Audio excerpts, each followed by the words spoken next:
প্রার্থী ঘোষণার 24 ঘন্টার মধ্যেই প্রার্থী বদল হুমায়ুনের।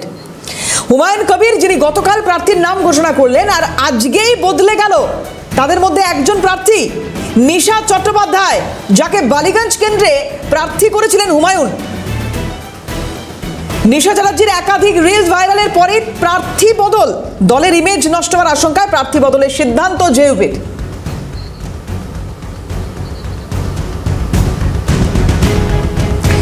নিশা চ্যাটার্জির একাধিক রিলস ভাইরাল আর তারপরেই এই সিদ্ধান্ত হুমায়ুন কবিরের। বালিগঞ্জ কেন্দ্রে প্রার্থী বদল, নিশা চ্যাটার্জিকে প্রার্থী করা হয়েছিল।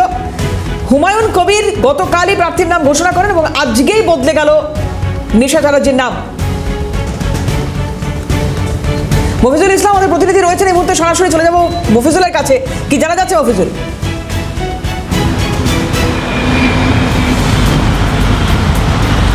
দেখে গতকালকেই তার দলের আত্মপ্রকাশের দিনেই তিনি 8টি আসনে প্রার্থী ঘোষণা করেছিলেন, যার মধ্যে কলকাতার একটি বালিগঞ্জ, সেখানে প্রার্থী হিসাবে নিশা চট্টোপাধ্যায়ের নাম ঘোষণা করা হয়। আর নিশা চট্টোপাধ্যায়ের নাম ঘোষণা হওয়ার সঙ্গে সঙ্গেই তারপর থেকেই সোশ্যাল মিডিয়ায় নিশা চট্টোপাধ্যায়ের একাধিক রিল সেটা কিন্তু ভাইরাল করা হয়। নিশা চট্টোপাধ্যায়ের যে ফেসবুক পেজ রয়েছে সেখানে দেখা গেছে সেখানে প্রতিনিয়ত মানে নিয়মিত তিনি কিন্তু রিল পোস্ট করেন। কখনো গাড়ির মধ্যে বসে, কখনো বিভিন্ন হোটেলের মধ্যে বসে, কখনো রাস্তায়, এমনকি সম্প্রতি যে যুব ভারতী স্টেডিয়ামে মেসির যে কনসার্ট ছিল সেখানে মেসি কনসার্টের পর যে বিশৃঙ্খল পরিস্থিতি তৈরি হয়েছিল, সেখানে যেভাবে দর্শকরা মাঠে নেমে পড়েছিল, সেই সময় তিনি যুব ভারতীর মাঠে নেমেও একটি রিলস তৈরি করেছিলেন। সেই রিলসও কিন্তু আপলোড করা হয়, সেগুলোও কিন্তু ভাইরাল করা হয়েছে।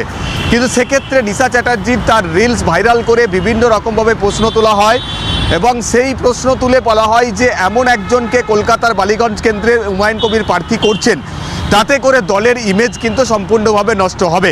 কারণ হুমায়ুন কবির যে লক্ষ্য রেখে এই দল তিনি তৈরি করেছিলেন, সেক্ষেত্রে তার মধ্যে এই দলের সঙ্গে থাকা মানুষদের মধ্যে একটা আবেগ রয়েছে। সেখানে যেভাবে হোক বাবরি মসজিদ কিন্তু জড়িয়ে রয়েছে। তিনি যতই বাবরি মসজিদের সঙ্গে তার রাজনৈতিক দলকে আলাদা করার চেষ্টা করুন না কেন, সেক্ষেত্রে তার সঙ্গে থাকা মানুষদের মধ্যে একটা বাবরি মসজিদের আবেগ রয়েছে। এরকম মানুষগুলোর তরফ থেকেই কিন্তু এই প্রশ্নগুলো যখন উঠতে থাকে যে বালিগঞ্জের মতো একটা কেন্দ্রে সেখানে এমন একজনকে প্রার্থী করা হয়েছে যার মধ্যে যিনি একটা রিলস কুইন হিসাবেও তাকে কিন্তু চিহ্নিত করা হয়েছে, সেক্ষেত্রে বিভিন্ন রকম প্রশ্ন কিন্তু উঠছে। যদিও সেই প্রশ্নগুলোকে নিয়ে হুমায়ুন কবির কোনো মন্তব্য না করতে চাইলেও তার বক্তব্য যে যখন তার নজরে আসে তারপরেই তিনি সিদ্ধান্ত নেন যে তার দলের এরকম কাউকে প্রার্থী করা যাবে। আমি এখানে একটু বিরত করব, কারণ কি বলেছেন হুমায়ুন কবির একটু শোনাতে চাইবো, দেখুন। আমার জানা ছিল না উনি একজন সেলিব্রিটি, এটাই জানতাম। কিন্তু প্রত্যেকটা মানুষের ব্যক্তিগত স্বাধীনতা থাকে, সে কি খাবে, কিভাবে চলবে, কি পোশাক পরবে। কিন্তু প্রার্থী ডিক্লেয়ার করার আধ ঘন্টার মধ্যেই টিএমসির বিভিন্ন যে আইটি সেলের বা বিভিন্ন রকম অনলাইনে যেসব ফেসবুকে তেনার কিছু ছবি ভাইরাল হয়েছে, তাতে আমার মনে হয়েছে যে আমার শুরুটা এই ধরনের কোনো ব্যক্তিকে বিধানসভার মতো পবিত্র জায়গায় পাঠানোর জন্য বা আইন প্রণয়নকারী সদস্য হিসাবে পাঠানোর জন্য মানুষ আমাকে ভুল বুঝতে পারে। তাই আমি সেটা 24 ঘন্টা যেতে না যেতেই রাত্রেই সিদ্ধান্ত নিয়েছি যে এটাকে প্রার্থী রূপে রাখবো না, এবং আমি এক সপ্তাহের মধ্যে বালিগঞ্জের কোনো একজন মুসলিমকে প্রার্থী হিসাবে তুলে ধরব। শুরুতেই 10 পা এগিয়ে গিয়েছিলেন হুমায়ুন কবির, সেখান থেকে একেবারে প্রায় এখানে বলা যায় যে 12-14 পা পিছিয়ে গেলেন। কিন্তু কথা হচ্ছে যে যখন একজন কাউকে প্রার্থী করছে কোনো একটি দল, তখন তো তার সম্পর্কে ভালো করে খোঁজখবর নিয়ে তবেই প্রার্থী করার কথা। মফিজুল, একটু জানার চেষ্টা করবো তোমার কাছ থেকে। হুমায়ুন কবির বলছেন আমি জানতাম না উনি সেলিব্রিটি, না জেনেই একজনকে প্রার্থী করে দিলেন আর তার দাঁড় চাপিয়ে দিচ্ছেন তৃণমূল কংগ্রেসের ওপর।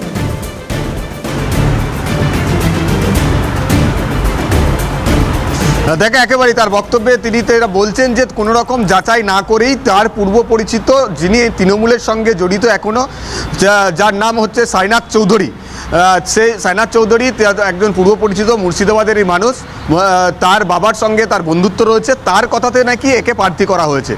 এবং যিনি তৃণমূলের সঙ্গে সরাসরি এখনো পর্যন্ত যুক্ত রয়েছে তাদের কথায় কোনো একজনকে প্রার্থী করে দেওয়া কিভাবে হলো এবং তিনিই বা কীভাবে সেটাতে রাজি হলেন, স্বাভাবিকভাবেই প্রশ্ন উঠছে। এবং সেই সঙ্গে তিনি বলছেন যে নিশা চ্যাটার্জি সম্পর্কে তার সম্পর্কে তথ্য যাচাই করার কোনো সময় তার কাছে ছিল না, হঠাৎ করেই ওই সায়নাথ চৌধুরীর কথাতে তিনি নাকি তাকে প্রার্থী করে দিয়েছেন।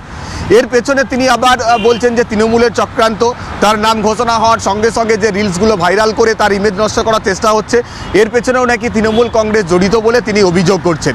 কিন্তু প্রশ্ন হচ্ছে যে তিনি প্রার্থী দিচ্ছেন, নতুন দল তৈরি করছেন, একদিন আগে থেকে বলছেন না, বহুদিন ধরে ঘোষণা করে আসছেন এবং দল ঘোষণার দিনই বেশ কয়েকজনের প্রার্থীর নাম ঘোষণা করে দেবেন, এটা হঠাৎ করেই সিদ্ধান্ত হয়নি। বেশ কয়েকদিন আগে থেকেই তার এই বক্তব্যে নানা বক্তব্যে এই কথা উঠে এসেছে। তাহলে তিনি কেন বালিগঞ্জের মতো একটা কেন্দ্রে প্রার্থী যখন দেবেন তার সম্পর্কে তথ্য যাচাই না করে কেন তার নাম ঘোষণা করা হলো এবং সেক্ষেত্রে বিতর্ক তৈরি হলো এবং তার মধ্যে তাকে আবার বাতিল করে দেওয়া হলো। এটা যে একটা বড় ব্ল্যান্ডার সেটাও আবার তিনি ঘুরিয়ে স্বীকার করছেন যে এটা তার একটা বড় ব্ল্যান্ডার হয়েছে, ভবিষ্যতে যাতে এই ধরনের কোনো ভুল না হয় তাই এর পরবর্তী পর্যায়ে তিনি কিন্তু সব কিছু যাচাই করে তারপরে নাম ঘোষণা করবেন।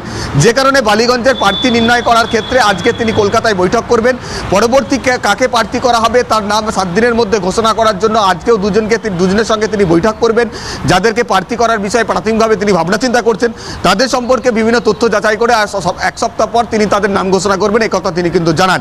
কিন্তু প্রশ্ন হচ্ছে এমন একজন মানুষকে তিনি বালিগঞ্জের জন্য প্রার্থী নির্বাচিত করলেন, তার নাম ঘোষণা করলেন, তার সম্পর্কে কোনো তথ্য যাচাই না করে তৃণমূলের একজন নেত্রীর কথাতে তিনি প্রার্থী ঘোষণা করেছেন। এটা কিন্তু খুব ভাইটাল পয়েন্ট। এক্ষেত্রে তৃণমূলকে দোষারোপ করা কতটা তার ক্ষেত্রে যুক্তিযুক্ত সেটা কিন্তু অবশ্যই রাজনৈতিক মহলে সেই প্রশ্নটা থেকে যাবে। ধন্যবাদ তোমাকে। কথা বলছিলাম মফিজুল ইসলাম আমাদের সঙ্গে ছিলেন সরাসরি, পরবর্তীতে আবারও আসবো মফিজুল তোমার কাছে।